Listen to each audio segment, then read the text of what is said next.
Hello and welcome to this edition of Rockaway Podcasts. I'm Steve Lake and today I'm in conversation with Steve Ignorant, probably best known for his work with Crass, but since that time has been involved with many other musical and artistic projects, which are the things we're going to look more closely at today. So settle down, as I often say, and have a listen to what Steve's got to say for himself. Okay, are you busy at the moment? Yeah, bits and pieces, yeah. With Slice of Life? No, that's on the back burner for a minute. We concentrate on doing the Crass stuff. So it's just like at the moment setting up, working out, we've got gigs lined up, but it's working out how to get there, where to stay, etc. Time thing, yeah. So Right. but it's like all that sort of stuff. I know what it's like. It's a bloody yeah, nightmare. yeah. Trying to work out what day to travel on. Definitely not a Friday because we're going to be sitting in traffic on the fucking Doncaster bypass again. I wanted to ask you about, the different sort of musical things you've been involved in since you left Crass. And I mean, the first thing I was thinking is, how did you feel at the end of Crass when you'd all decided you weren't going to do it anymore? For the first couple of weeks, it was like a sense of relief. I ain't got to do that no more because we've been doing it for 7 years and it was full on, Steve, as you know. It's just like it never stopped. Even indoors. And so suddenly it was all right for me to go down the pub, could sort of talk about boxing and football again with the lads, all that sort of stuff. And then after that, I was like, went to a couple of gigs and people saying, "Oh, weren't you the bloke who used to be in Crass?" And I was like, "Oh, this ain't so good." And then I started to sort of miss it a little bit. And I remember saying to members of Crass, look, I know Crass is finished, but do you fancy doing something else? And they were all going, no, that we've sort of done that, got it out of our system, sort of thing. And I spoke to Penn. I said, Penn, do you fancy doing something else? And he went, no, Steve. He said, I've done my John Lennon bit. That's enough for me now. So they all went back. All of the other members went back to what they were doing before they was in Crass. Penn went back to his writing. G went back to her artwork, of course. Feel free, I can't remember what he was doing, and people moved out of Dark House as well. So that sort of split occurred. I mean, you were still a kid, weren't you? Whereas they'd already been around the block a few times. Yeah, and the thing is that they was able to go back to what they were doing before. What did I have? What do I do? Go back to stacking shelves in the supermarket, after having been through that. And it was like it would never have happened. And suddenly I felt like the rug had been pulled from beneath my feet because there was nowhere I could go. I couldn't ring up Paul Weller and say, Paul, do you fancy doing a single together? He band split. I didn't have his phone number. I don't think he'd know who I was. So for me, it was right back to square one again. That's where sort of part of my, I won't call it depression that I go through now and again, but a sort of despair started to come. I think that's when it sort of started to appear. Because at one point, I found myself living at Dark House, basically on my own. Penn was away in London. G was away in somewhere else doing an art exhibition. Everybody else had moved out. And there was no one to talk to. It was really a really bad time. It's quite ironic now because now we're all many years down the line. What you realise is actually loads of people knew who you were. And Paul Weller probably did know who you were. And there were loads of people you could have worked with. But we were so ensconced in that DIY scene that the wider world, I think it was still a bit of a mystery to us. And also for me, it was this thing of like, oh no, don't get a big head and think you're big. You're just Steve Ignorant out of Crass, and you're not you weren't the front man. You weren't the front person. Sorry, being sexist there. All that sort of stuff. And I remember, case in point, remember when Sex Pistols first got back together and played at Finsbury Park, right, all those years ago? Well, there was this woman who knew someone out of the Ruts who were supporting, and the Ruts needed a vocalist. This is in the garden of Dark House.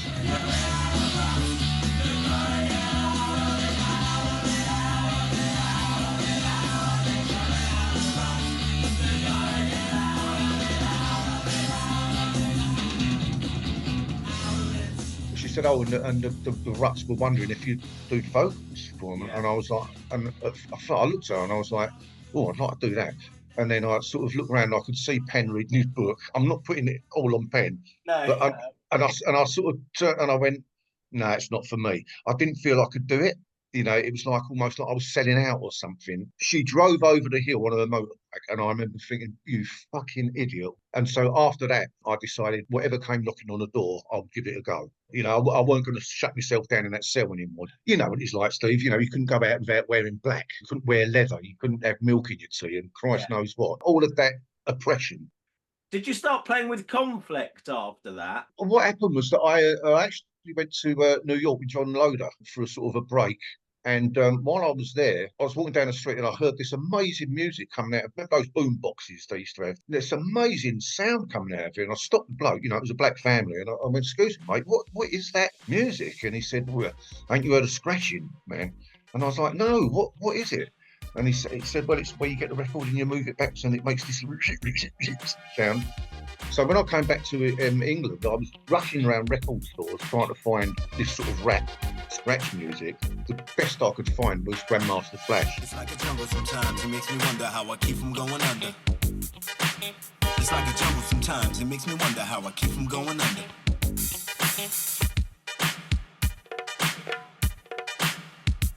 And Sugar Hill Gang came out with that. Firstly, I realised that the sort of the way I write songs tended to be sort of rap style anyway. And I thought, well, I'll get into, this rap stuff. And then I remember saying to John, I'd like to book some studio time. I want to do a rap song. And he said, oh, Steve, that's not going to last 5 minutes, mate. Rap is just a flash in the pan. How wrong was he? So I started feeling about this song. I didn't have the money at the time. So I phoned up Colin and said, would Conflict be interested in you play the music and I'll do the vocals sort of thing. And that's when Colin went, well, do one better than that, Steve. Why don't we play a gig together at Brixton Academy? So that's when I did that. And that's when I sort of joined Conflict.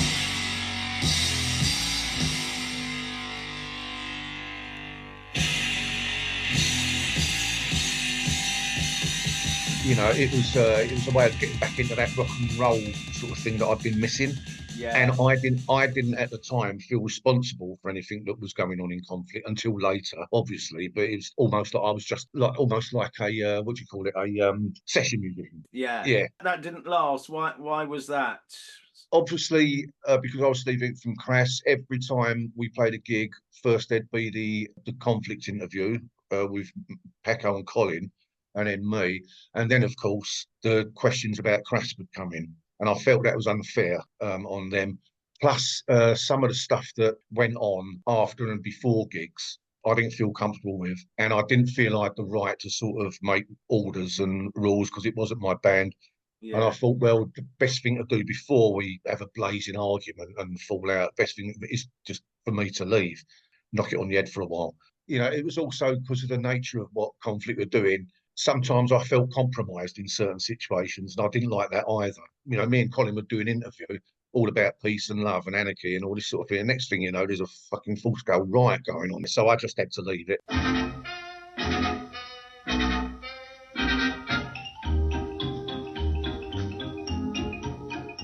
The other thing I was interested in hearing about, Steve, was the Punch and Judy show you did. How did that come about? What had I done? I'd left Conflict and I was at the stand and I thought, I know what I'll do. I'll do the classic thing that everyone does and I'll do an acoustic album. And at the time I was reading a book which was a mixture of Jack the Ripper and the Freemasons. And I was heavily into it. And I thought, I know what, I'll write an album about Jack the Ripper and the Freemasons. Well, thank Christ someone showed me a film called This Is Spinal Tap. Because I would have been the idiot who would have brought... So I knocked that one on the head. Where I lived in Dagenham, every summer the council, they'd have like a magician or a juggler or something come round the local park and entertain the kids. And of course there'd be Punch and Judy. And I remember always being disturbed and a little bit frightened of Punch. The character, and I thought, oh, that's interesting. And I had this old book called Mayhew's London. Mayhew was around in the 1850s, and he used to go around interviewing street people. He had actually interviewed a Punch and Judy person, and it had the script there as well. And I was like, oh, fantastic. So I started writing what I originally was going to be a radio play, I hoped. I was going to send it to BBC and all this. And to inspire myself, I carved a wooden Mr. Punch. And then I thought, well, I might as well carve the whole set. So I did, I was still writing this bloody script, which I've still got somewhere. And then I thought, well, a lot of kids come to visit, so I'll make a little booth for them and then they can go in and they can play with the puppets. you know, and all this. And then once I'd sort of done that, I thought, well, you know, you've been a bit thick. Why don't you just perform it? Try have a go at performing it. So I did. Found out I was pretty good at it. I actually did the Charles Dickens Festival in Rochester for a few years. I ended up doing the Aldborough Festival every year. Someone put me in touch with an agency, so I was getting, you know, gigs with Punch. But I didn't like that, Steve, because it was going around people's houses in places like Maida Vale and Chelsea and you know, and St John's Wood, and like, oh God Almighty, you know, that must be weird. oh, it's fucking horrible. You know, the kids are just last thing they've had their bouncy castle in the garden, they've had their fucking cakes and Christ knows what, they've had, you know, blah blah and a magician, and now you turn up to do Punch and they're really fucking bored, you know. And then the parents get the arsehole because the kids ain't interested, or because you do the hanging scene, and oh no, you can't show little Tarka in the hanging scene, you know. What, you think they're going to go and fucking play it in the kitchen, you muppet? It's like, and I auditioned to do it at Covent Garden, and they accepted me, but I didn't do it. It just didn't fancy it. So I just used to turn up now and again, places like Leicester Square, you know, at sort of 11 o'clock at night, and just set up and do it to the down and outs that used to be hanging around there, you know, so, and do it for free. Really enjoyed it. Was it pretty much a straight Punch and Judy thing, or did you modernise it or adapt it in any way? No, I didn't. I quickly realised that the minute you start mucking about the storyline of, you know, if you turn Judy into Margaret Thatcher, for example, which would have been a prime thing to do, you actually ruin the story. You take it away from what the performance is, and the performance really is a bizarre other world. So you can't mess about with it. You know, the minute you do, you detract from it. That's what I found. You know, I know there's things like there isn't such a thing as a beadle anymore, you know, and people don't know what that is. It's like a magistrate. What really intrigued me about it, researching it, Steve, was that there was a lot in there that I didn't, you know, I'd never thought about. I mean, the character of Punch himself is, you know, a drunk, hunchbacked cripple, basically. And you're not allowed to use those terms, but that's what he is. You know, the story was developed when wife beating was legal and child beating was legal. So, I mean, the reason that the baby goes out the window is because it shits himself on his Punch's silk stockings. Something disgusting, he throws out the window. He manages to cheat the hangman into his own noose, you know. And it's once you start reading up on it, it's like the police were absolutely hated back in the 1800s with a vengeance, you know. Doctors were really disliked because they would use without asking the families or relatives, they'd use the bodies of hung people to dissect, which is why the doctor appears and gets it in some Punch and Judy. You won't see it anymore. And the hangman, I mean, you know, to cheat the hangman into his own noose, he was a working class hero, Punch, you know, because there was over 100 slang words for a hanging and riddles and things. There's a riddle: who will piss when it cannot whistle? It's a hangman who dances in the sheriff's picture frame. You know, to be hung was dance to Paddington Frisk, you know, because your legs go. So there was all this, and there was you never ever see it anymore, but there used to be a blind beggar character that would knock on Punch's door. Punch would open the door, and the blind beggar would knock on Punch's nose. And Punch would say, "Why are you hitting me?" And the beggar would say, "Oh, please give money for a poor blind man. I've lost my sight in the sands of Egypt." Which makes no sense at all until you realise that when it was the Napoleonic Wars, the English forces went to the desert, and used to be a sandfly that used to lay eggs in their eyelids, and they used to go blind, full-time or temporary, and they would be sent back to England to beggar on the streets. That to me was a reference which reminded me of the Falklands War, when the people who were injured weren't allowed to take part in the parade because the sight might upset people. What the fuck do you think a war is? It's not a game of fucking rounders. You know, it's people come back with bits missing, if they come back at all. Anyway, so there was all these references that sort of made sense, and in a way it was like very anarchistic. Outwardly we pretend we are free, while inwardly we rot. Why did you stop doing that and just got involved with other things? I started working with a band called, they used to be called Thatcher on Acid. I did some vocals for them, and then Thatcher on Acid was splitting. I was thinking of doing a band, so I said to Ben and Andy from Thatcher on Acid, would you be interested in working together? And they said, yes, we would, and that's how Schwarzenegger started. So then Punch went on the back burner. Also, though, I'd been asked to do a show, Punch and Judy show for children in Ongar in Essex. And I said, how old are the kids? And they went, oh, preschool, and I was like, I'm not sure because the kids won't understand it, and it can be frightening. No, it'll be all right. Anyway, I'll go along and perform the show. Afterwards, I always used to get the puppets out and hand them out to the kids so they could see that they weren't real and they could put them on and it would dispel any sort of nightmares and, and all this kind of thing. And of course, kids being kids, they're sitting on your knee, they've got their arm around you, all this, and I'm sitting there just talking to them, showing them the puppets. And I become aware of these two women who are in charge of the kids looking at me in a way I've never been looked at before. And I just stood up, brushed the kids off. I went, right, that's it, packed my stuff up and went. And I never performed it again until a couple of years later. And that really, really upset me. So then you were playing with Schwarzenegger. What happened with that? I think we did it for a year, just over a year, couple of years maybe. Did an album, did a couple of singles and stuff. In the sun, chips down the shadows, split like knives. On the concrete wastelands, streaming glass. Someone's paid the price. The primal screen for the TV screen says you can have your heart's desire. It can bear your soul for the ultimate goal. When possession stands you higher. But the problem with that was that, it was a really good band, Steve, with the keyboards, and it was really working. But the problem was that we found ourselves stuck on that DIY circuit. Yeah. So it was the classic thing of like, oh, we did a single, proceeds from that went into making another single, so you get no money. Then somehow we scraped together the money to get a van, which we then pushed over around most of what used to be Eastern Europe. That kind of thing. You're not sleeping, you're not eating, you're being paid in crates of beer, you're not getting, PAs aren't working. And it's just a real disheartening time. And it got to a couple of the members of that band were very negative every night on, would only talk about how shit things were, not how good they were. And I just fucked it off in the end. I think, saving grace is that I think that the DIY scene now is a lot more together. People understand now, and you can talk about money without feeling you've got to be crucified, on the next bloody lamppost. But thank God we've got through all that fucking bullshit, because that's what it was like when we were playing in Schwarzenegger and later on when I was in Stratford Mercenaries, was that because I'd been in Crass, I was expected to just deal with this crap and answer questions like, Steve, why are you playing in a venue that's got electricity? Well, because if you have electricity, you can't plug the fucking guitars in. Right. Yeah, but you should find your own way of generating. What do you want me to do? Sit on stage on a bicycle, getting a dynamo? It's like all that stuff, thank Christ all that is gone, and people have got wise now. And also I think people, so-called promoters of those gigs, don't realise that it's a torturous, heartbreaking thing. If you're spending all your money, you're paying to go on these tours, and what are you getting back out of it? Fuck all. That's what's going to split your band up, because you're going to be arguing, fighting, blah blah,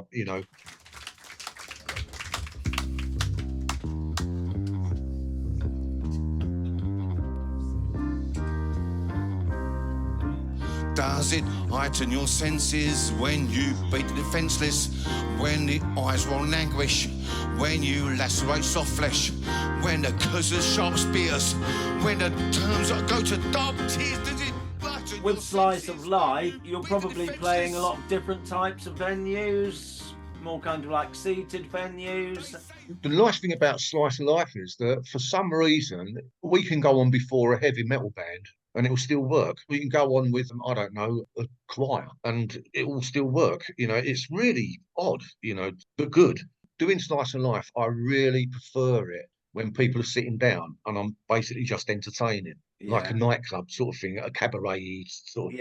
I really, really like it. And that's why I like doing the songs a lot slower, and a bit more ballady, if you like, because it gives me a chance to act and, sort of make gestures and things and sort of illustrate more, which you can't do in Crass songs because you're just spitting out words at 20 billion miles a second, The songs in your performance still have that same intensity. You do it in a different way, but it's still really moving. Oh yeah, it's quite usual for me to come off stage, at a Slice gig and someone will come and say, oh, you made me cry.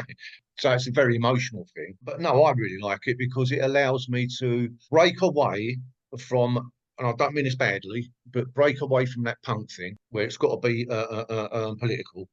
And it means that I can go back to referencing the music I liked, which might be the Four Tops, might be Toots and Maytals, it might be David Bowie, it might be, I don't know, Burt Bacharach, Tom Jones, Shirley Bassey, you name it. All the music that I like, I'm going to try and put in. Yeah. You know, I'm going to do what I want to do and enjoy it. And if no one comes to see it, fuck it, I'll just do it to myself then.